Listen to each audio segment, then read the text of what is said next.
The goal is always to qualify direct, but you have those extra playoff spots. But for me, at this moment, I'm just frustrated, and I just need to go home to Australia and have a really good think about things. Graham Arnold tegaskan hasil lawan timnas Indonesia yang bikin dirinya mundur dari timnas Australia.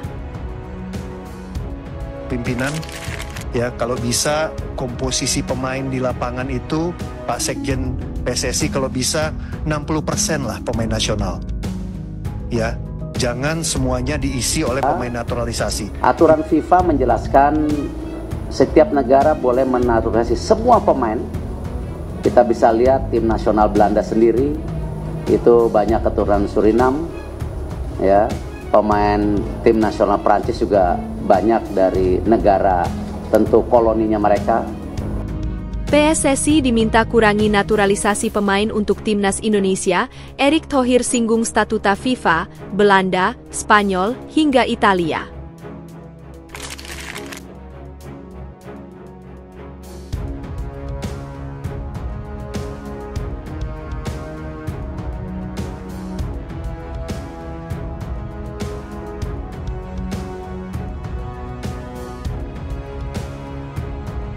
Merasa sebagai pemain bintang, mereka awalnya menolak timnas Indonesia, kini berbalik ingin gabung.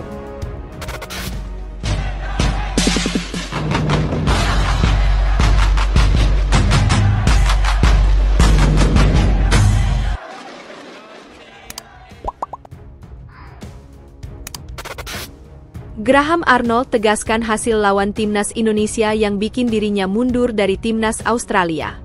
Pelatih timnas Australia, Graham Arnold, mengatakan hasil 0-0 melawan timnas Indonesia menjadi salah satu alasan dirinya meninggalkan jabatan pelatih skuad Socceroos julukan timnas Australia. Juru taktik yang sejatinya masih terikat kontrak hingga 30 Juni 2026 ini mengatakan, mundur merupakan keputusan terbaik bagi dirinya dan juga timnas Australia. Setelah pertandingan melawan Indonesia, saya mengatakan akan mengambil keputusan. Setelah melakukan refleksi mendalam, hati saya mengatakan inilah waktunya untuk perubahan, baik untuk diri saya sendiri maupun timnas Australia, kata Graham Arnold, mengutip dari laman Socceroos, Jumat, 20 September 2024. Keputusan ini diambil karena rentetan hasil buruk yang didapatkan Jackson Irvine dan kawan-kawan di dua laga awal grup C babak ketiga kualifikasi Piala Dunia 2026 zona Asia. Diprediksi menyabet 6 poin dalam dua laga awal, timnas Australia hanya mendapatkan 1 poin. Setelah tumbang 0-1 dari Bahrain di kandang sendiri, timnas Australia ditahan timnas Indonesia 0-0 di Stadion Utama Gelora Bung Karno, SUGBK. Dua hasil di atas tentunya menyudutkan timnas Australia yang berambisi lolos ke Piala Dunia 2026. Usai melakoni dua pertandingan, Australia tertahan di posisi 5 dengan 1 angka. Juara Piala Asia 2015 ini terpaut 3 poin dari Arab Saudi di posisi 2, atau batas akhir tim yang lolos otomatis ke Piala Dunia 2026. Saya ingin mengucapkan terima kasih yang sebesar-besarnya kepada semua orang, khususnya keluarga besar Federasi Sepak Bola Australia, yang telah menjadi bagian 6 tahun perjalanan saya bersama timnas Australia. Lanjut pelatih 61 tahun ini. Graham Arnold ditunjuk sebagai pelatih timnas Australia sejak pertengahan 2018.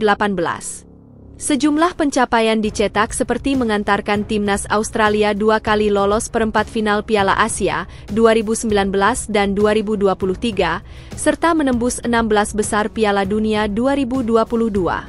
Sekarang, tugas Federasi Sepak Bola Australia adalah mencari pelatih baru. Terlebih pada 10 dan 15 Oktober 2024, timnas Australia sudah harus melakoni pertandingan di matchday ketiga dan keempat grup C kualifikasi Piala Dunia 2026 zona Asia. Sesuai jadwal, timnas Australia akan menjamu Cina pada 10 Oktober 2024 dan tandang ke markas Jepang 5 hari kemudian.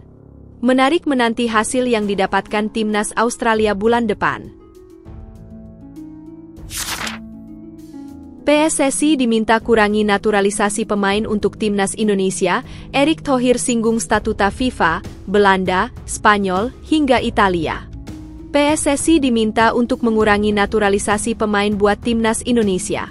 Erick Thohir telah melakukan pertemuan dengan Menteri Hukum dan HAM Menkumham, Supratman Andi Agtas, di kantor Kementerian Hukum dan HAM Kemenkumham, di kantor Kemenkumham, Jakarta, pada hari Minggu, 19 September 2024. Saya rasa, di era demokrasi, perbedaan pendapat itu sebuah yang maklum. Namun, saya dari PSSI dan saya yakin, Pak Menteri, pemerintah, kita harus mempunyai target untuk perbaikan prestasi timnas Indonesia, ujar Erick Thohir. Itu yang utama. Cara-caranya pun terhormat. Kenapa? Aturan FIFA menjelaskan, setiap negara boleh menaturalisasi semua pemain, katanya menambahkan. Erick Thohir pun memberikan contoh. Beberapa timnas seperti Belanda, Prancis, Spanyol, dan Italia juga mempunyai banyak pemain keturunan. Itu semua tidak melanggar aturan FIFA. Kita bisa lihat timnas Belanda, itu banyak keturunan Suriname. Pemain tim nasional Prancis juga banyak dari negara, tentu koloninya mereka. Amerika sendiri banyak. Yang last, timnya Spanyol, tutur Erick Thohir. Tim nasional Spanyol juga pernah menarik Diego Costa dari Brasil. Tim nasional Italia pernah juga menarik pemain Argentina. Bola itu merupakan event global, dan semua terbuka menurut aturan FIFA, yaitu pemain naturalisasi yang bermain di liganya selama 5 tahun, atau yang punya darah bapak, ibu, kakek, nenek, imbuhnya. Merasa sebagai pemain bintang, mereka awalnya menolak timnas Indonesia, kini berbalik ingin gabung. Berbagai cara dilakukan oleh PSSI untuk bisa meningkatkan kualitas dan juga membuat timnas Indonesia semakin berprestasi, salah satunya dengan melakukan naturalisasi pemain keturunan Indonesia. Dalam kurun waktu 1 dekade terakhir, PSSI memang cukup gencar melakukan naturalisasi pemain berdarah Indonesia. Diawali dengan Christian Gonzalez dan Irfan Bahdim di tahun 2010 lalu, sampai sekarang sejumlah pemain naturalisasi silih berganti memperkuat timnas Indonesia. Nama-nama seperti Diego Michels, Stefano Lillipali, Ilija Spasojevic, hingga Mark Klok sempat menjadi andalan timnas Indonesia. Namun belakangan, PSSI dan juga pelatih timnas Indonesia, Shin Tae-yong sudah tidak mau lagi asal-asalan menaturalisasi pemain. PSSI dan STY akan menyeleksi para pemain tersebut untuk melihat apakah mereka layak dan dibutuhkan timnas Indonesia. Kini sejumlah pemain top berlabel grade A seperti Jai Itzes, Martin Paes, Kelvin Verdong, hingga Tom Haye mewarnai skuad timnas Indonesia. Bahkan sampai saat ini PSSI dan Shin Tae-yong masih terus berburu pemain keturunan Indonesia untuk dinaturalisasi demi membuat skuad Garuda semakin kuat. Meski begitu, ternyata masih ada beberapa pemain yang justru menolak tawaran naturalisasi. Berikut ini daftar pemain keturunan yang sempat menolak tawaran membela timnas Indonesia. Pertama ada bomber milik FC Utrecht, Ula Romeni, yang sempat digadang-gadang akan segera dinaturalisasi menjadi seorang WNI. Ula diproyeksikan untuk mengisi lini depan Indonesia, sehingga membuat daya gedor timnas Indonesia semakin kuat. Pemain berusia 23 tahun ini memiliki keturunan Indonesia dari sang nenek yang lahir di Medan, Sumatera Utara. Romeni sendiri kabarnya telah melakukan kontak dengan Ketua Umum PSSI Erick Thohir untuk kemungkinan tampil bagi skuad Garuda. Selanjutnya ada nama Kevin Dix yang saat ini bermain untuk klub Denmark, FC Copenhagen. Bek kanan yang kini berusia 25 tahun itu diketahui memiliki darah keturunan Indonesia Belanda. Kabarnya, PSSI sempat melirik Kevin Dix pada awal Februari 2022. Namun, Kevin menolak tawaran tersebut karena alasan keluarga. Terakhir ada Zico Sore yang juga batal menjalani proses naturalisasi dari PSSI untuk memperkuat timnas Indonesia. Pemain berusia 21 tahun ini tampil impresif bersama klub Willem II U21 dengan mengoleksi 4 gol dari 5 pertandingan. Zico Sore sempat ikut trial di timnas Indonesia U20 pada 2022 dan mengikuti pemusatan latihan TC di Spanyol.